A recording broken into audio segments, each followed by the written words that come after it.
What's going on? It's Melissa with my Music Minute weekly wrap-up, recapping the top 5 stories everyone was talking about this week. Well, it looks like the underlying feud between The Game and JayZ is heating up. Well, if it wasn't before, it is now, as footage from a recent show where Game voiced his displeasure toward JayZ has surfaced. Now, the footage is from a recent Game performance in Bordeaux, France, where in the middle of his set, he got the crowd to chant, "F JayZ." This, of course, went on for about 30 seconds, and then Game started calling JayZ old and then went into a freestyle over JayZ's death of autotune. Game was apparently responding to a freestyle that Jay dropped last week at a performance in Vegas, where he rapped, "I ain't talking about gossip, I ain't talking about Game, I ain't talking about Jimmy, I ain't talking about Dame." Well, the story's taken a crazy turn as of late. Now, Thursday night, Game was apparently performing another show in Madrid, and then once again got the crowd to chant F JayZ. Then went into another freestyle, and this time he brought Beyonce into it. You can view both of those videos in question on my webpage. As of right now, JayZ has yet to respond. Forbes magazine has just released their annual Hip Hop Cash Kings list of the top earning hip hop stars of the past year. Let's just say the recession has definitely affected everyone. A lot of the top 10 earners of the past year are repeats from previous years. But when you compare what they're all making now compared to what they made a few years ago or even last year, the difference is pretty dramatic. From number 10 to number 1 on the 2009 list, Eminem made $14 million. T-Pain came in at number 9 with $15 million. 8 was Pharrell, who made $16 million. Timberland came in at number 7 with $17 million earned. Lil Wayne at number 6 with $18 million earned. Number 5 was a tie between Akon and 50 Cent, who both made $20 million. Now keep in mind, 50 Cent made $150 million the year before. Talk about a pay cut. Number 3, Kanye West, who made $25 million last year. Number 2, Diddy made $30 million last year. And number 1 on this year's Forbes magazine Hip Hop Cash Kings list, JayZ, who made $35 million last year, which is far from the $82 million he made the year before.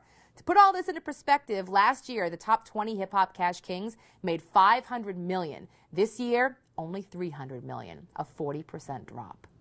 The dates and cities for Kanye West and Lady Gaga's tour have finally been announced. Now, it's running through the end of 2009. Kanye and Gaga will hit over 30 cities beginning October 4th in Buffalo and will go through December 5th at Mohegan Sun in Connecticut. Details are still being worked out for a Boston date, and when I get more details, I will let you know. Lil Wayne is being sued for nearly $500,000 by a promoter who says that Wayne accepted advance money to perform at a concert but never showed up. Red City Entertainment claims it shelled out a total of $432,000 for a September 27th appearance by Lil Wayne in the Bahamas. When he didn't show up for the performance, police went to his hotel and found him passed out. There's a shocker. In the suit filed the other day, Red City claims it gave Wayne a $210,000 advance. They're seeking $432,000 for that advance, plus hotel and other expenses. Now, since the story broke earlier this week, Lil Wayne's manager has released a statement which tells a different story. Cortez Bryant says the September 27th date was actually a makeup date for a concert scheduled the day before. Says Bryant, quote, "We arrived on time, ready to perform, and learned that due to lack of payment, the sound company they had hired packed up and left the venue, so they were forced to cancel the show."